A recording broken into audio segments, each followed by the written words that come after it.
Hey, glad to be back with you for session 5 of Bible Studies for Life 2019. As we look at this session today, it's about rest and finding rest. We'll look at Exodus chapter 20, one of the 10 commandments, and it is the fourth of those 10 commandments.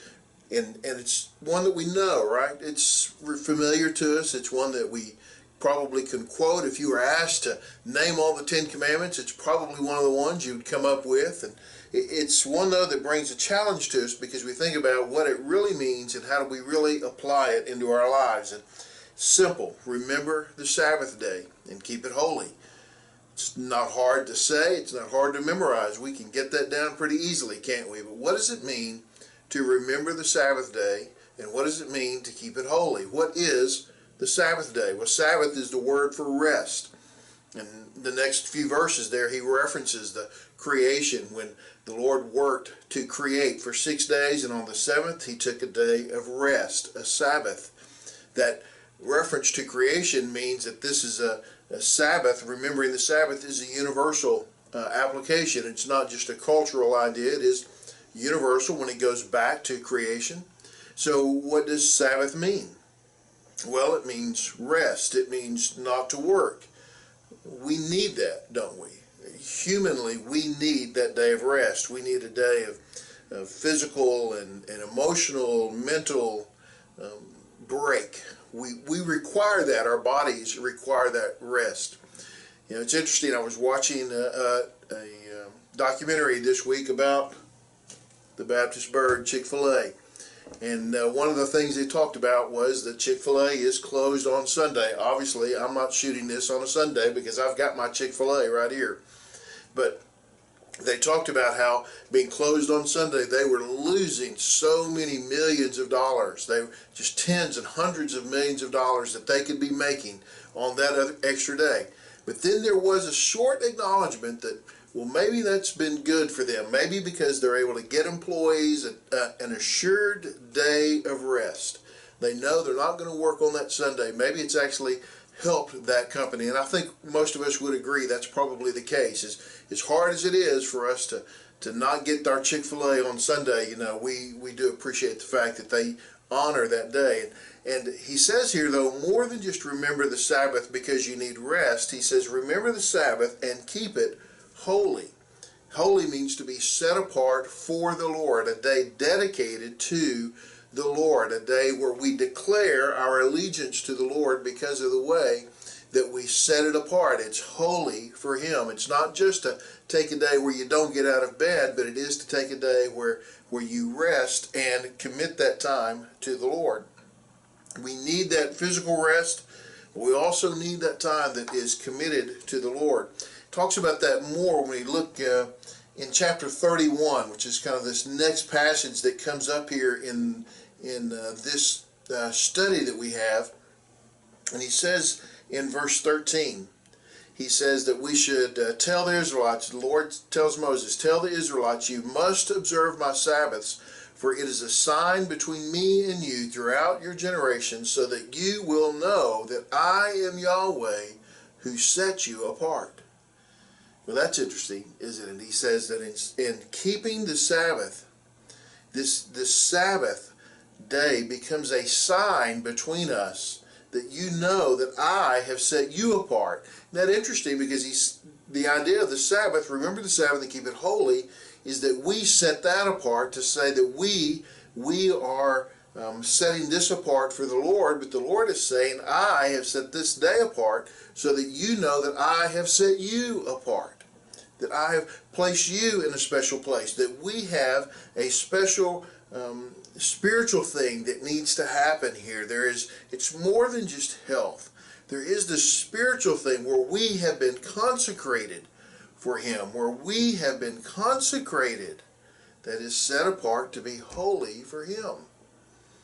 So you see, the Sabbath day is more than just a day of rest for us. It is a day when we recognize the spiritual connection that we need, that we require with the Lord. So when you set apart the day of rest, you make it holy, you recognize your walk, your relationship with Him.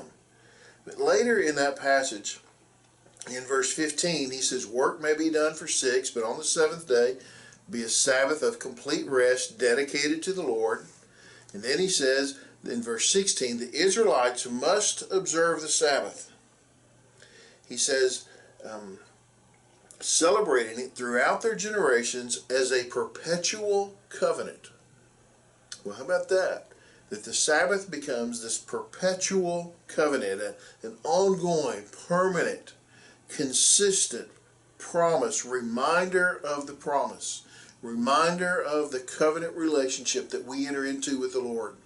You see, the Sabbath and remembering the Sabbath becomes this sign of our relationship to the Lord. It becomes a sign that we are connected to Him. Isn't that interesting to think about how setting apart that day to worship is a sign, reminder to ourselves, an acknowledgement to one another and to the Lord that we are in relationship with Him. We have a covenant relationship with Him. So this becomes extremely important, doesn't it, in the way that we relate to one another, in the way that we relate to the Lord. The Sabbath day becomes this signature of all of what it means to acknowledge Him, to set Him apart, to acknowledge that He has set us apart, that we have a spiritual relationship, and that we have this covenant, these set of promises between us. So remembering the Sabbath is vital in the life of a Christian.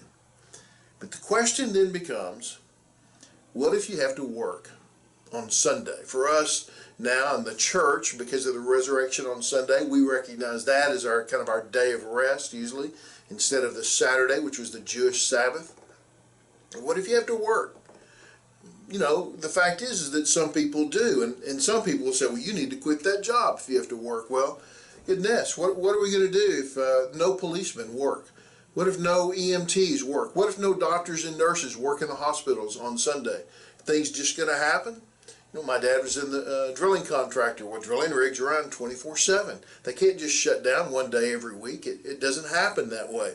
In the same way that police officers have to work every day. You know, if you have a farm, well, those animals have to eat. They're not going, hey, it's Sunday, we're not going to eat today. They've got to eat.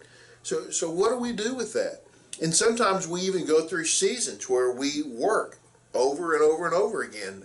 This past summer, I had several mission trips and things happening back to back to back. And in the month of July and August, I worked 33 straight days. 33 days without a day off, without a day of rest, you know. Well, was that sinful? Was that wrong for me to do that? I think we have to remember another verse, another key passage here. It comes out of Mark. It's Mark 7:27 or 2:27. It's where Jesus has this conversation with the Pharisees who are accusing his disciples of working on the Sabbath. And he says, look, the Sabbath was made for man and not man for the Sabbath. The Sabbath is made for man, not man for the Sabbath. So before we get too legalistic about what should happen, we need to remember the relationship between man and the Sabbath, that it is for us. We're not to be lorded over by the Sabbath. We are to rule over that time, to have that time of rest, to have control of our schedule, in a sense, you might say. And some people will say, well, it's just wrong. You know, there's some legalists out there that will say, well, you should not have that job. You shouldn't do that. Well, let me ask you this. Do you go out to eat after church on Sunday? Well, some say, oh, no, we never do that. We cook our meals before. Really? Well, what if something happens? Do you expect the police to show up at your house? Or if there's an emergency, are you going to expect the ambulance to come? Or are you just going to say, no, we're going to respect the Sabbath? What if you're in the hospital? Do you expect the doctors and nurses to come treat you on Sunday? Or do they get to honor the Sabbath too? Electricity going to work on Sundays as well as Monday, Tuesday, Wednesday? You know, we shouldn't get too legalistic about this idea that everybody has to take that day off, and if you don't take that day off, then somehow you're out of fellowship with the Lord, because the reality is that in our world we expect others to work on that day for us, even if we don't. So don't get too legalistic about it. I think there is a way to understand how to keep the Sabbath, even when your life, the season that you're in, the work that you've committed yourself to requires you to work 7 days a week. 3 things that I would give you. Number one, the health thing that we talked about earlier. You've got to find a time, a way to relax. We need that time to recoup our efforts. We need to have that. So be sure you set apart time for your own body to heal. Second, you've got to make a time to focus on the Lord, because that spiritual connection with Him is extremely important, and we have to make a time, find a way to recognize our relationship with Him, because we are connected to Him. And the third thing I would say is it's important that we go to church as often as possible, because we participate and must be connected to the covenant community of the church. So we find a way to do that as often as we can. Now, it's perhaps that you have a schedule where you only get to go every other week, or you only get to go every third week or something. Well, be there as often as you can. Get that connection. One of the beauties of technology now is that we can find some connections even when we're not able to physically be there. But make that connection more than just watching on video. Be in the place. Be where the people are, and make that connection, because we've got to remember that there has to be a recognition of our walk and our relationship with the Lord, even when our schedules don't allow it to happen. Well, I hope that helps you as you get prepared for this week, as you're studying God's Word and getting prepared to teach. Thank you for giving your time to teach God's people His Word and how to apply it into their lives. And I hope as you deal with this passage this week that God will give you some real insight and understanding, and some graciousness towards others, as well as some certainty about how you can live out your life and still honor the Lord by remembering the Sabbath. God bless you. Have a great week. I have my Chick-fil-A.